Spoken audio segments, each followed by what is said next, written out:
देखिए, आज जो ये प्रदर्शन शोषण मुक्ति मंच की तरफ से हम यहाँ कर रहे हैं, ये प्रदर्शन पूरे हिमाचल प्रदेश के सभी जिलों के मुख्यालयों पर हम कर रहे हैं। और ये प्रदर्शन किस बात के लिए है कि जो पिछले कुछ समय से हिमाचल प्रदेश में जो छुआछूत की, जातिगत भेदभाव की और दलितों पर अत्याचार, उनका उत्पीड़न, महिलाओं के साथ जो शारीरिक हिंसा, बलात्कार की घटना है, उनकी हत्याओं में एक बहुत बड़ी वृद्धि हिमाचल प्रदेश के अंदर हुई है। और हम शोषण मुक्ति मंच की तरफ से इस बात की निंदा करते हैं कि हिमाचल प्रदेश की सरकार इन मुद्दों को हल करने या उसको जो है करने में पूरी तरह नाकाम रही है। हम देख रहे हैं अभी हाल ही में रोडू में एक घटना घटी है जहां से मुद्दा शुरू हुआ। एक 12 साल का बच्चा और किसी का घर छू लिया तो वो अपवित्र हो गया और उसको इतना उत्पीड़ित किया गया कि उसको आत्महत्या करने के लिए मजबूर होना पड़ा। वहीं रोडू में एक स्कूल में बच्चा, छोटा बच्चा, जिसको नंगा करके पीटा गया और उसमें जो है बिच्छू बुट्टी लगाए और कुल्लू साइंस के अंदर एक महिला के साथ सामूहिक बलात्कार हुआ और बाद में उसकी हत्या कर दी गई। और उससे भी जो, ये तो गरीब की बात है, पर जो प्रशासनिक अधिकारी भी है, कुल्लू के दशहरे में एक तहसीलदार को पूरी तरह से अपमानित किया गया और उसका उत्पीड़न किया गया। तो ये सारी घटनाएं हिमाचल प्रदेश को शर्मसार कर रही है।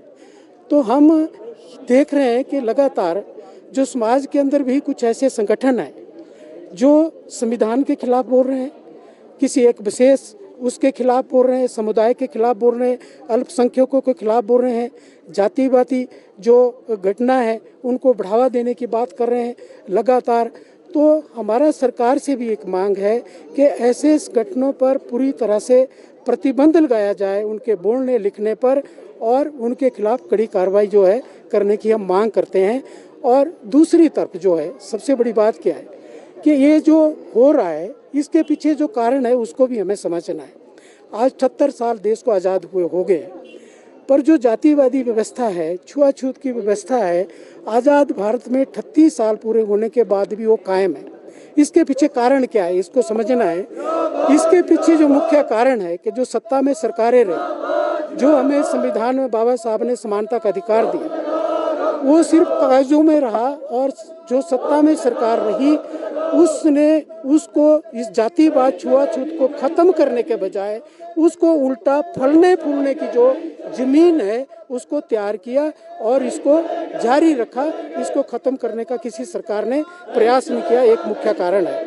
दूसरा मुख्य कारण क्या है कि जो देश में आर्थिक नीतियां लागू हो रही है, जो नई आर्थिक नीतियां हैं, जो उदारीकरण, निजीकरण, वैश्वीकरण की, उन नीतियों के खिलाफ जो जनता को सुविधाएं मिल रही है उनमें कटौती हो रही है, लगातार उनको छीना जा रहा है, लोगों में रोष बढ़ रहा है।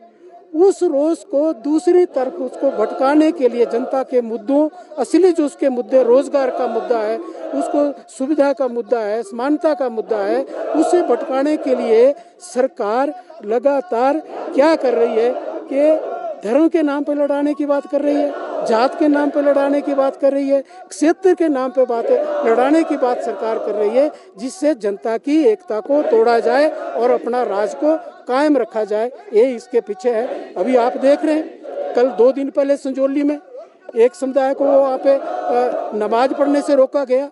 तो उसका अधिकार है, उसके धर्म का अधिकार कि उसने क्या करना है।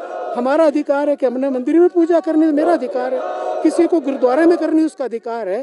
पर ये जानबूझ के एक दूसरे को साथ लड़ा के जो शासक वर्ग है वो लड़ाने की बात कर रहा है। इस बात को हमें सबको समझना है कि ऐसे लोगों को बेनकाब करना है। और आज हम जिलाधीश के माध्यम से मुख्यमंत्री को ज्ञापन देंगे, जिसमें हमारी प्रमुख मांग है कि जो छुआछूत है, जो जातिगत भेदभाव है, महिलाओं के खिलाफ हिंसा की बात है और उनकी हत्याओं की बात है, उसके ऊपर पूरी तरह से रोक लगाए और ऐसे दोषियों के खिलाफ जो है वो आप कार्रवाई करें। दूसरा, एक अगर नई चीज हिमाचल प्रदेश के अंदर और पैदा हो रही है कि जो सत्ता में लोग बैठे, जो राजनीतिक लोग हैं, वो भी महिलाओं का शारीरिक शोषण, उनके साथ बलात्कार की घटनाएं बड़ी तेजी से हो रही है। अभी हाल में चंबा की घटना देखी, सोलन की घटना है, और सरकार उस पर भी चुप्पी साधे।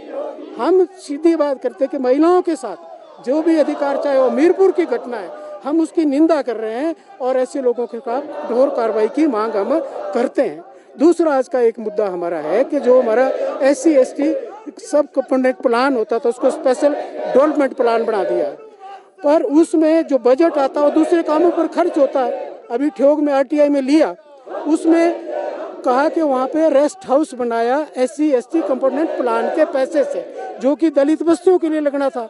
तो हम कह रहे हैं कि उसको एक्ट बनाया जाए तेलंगाना की तर्ज पर और SC की आबादी के हिसाब से बजट अलॉट किया जाए और वो पूरे के पूरा SC बस्तियों के ऊपर खर्च किया जाए।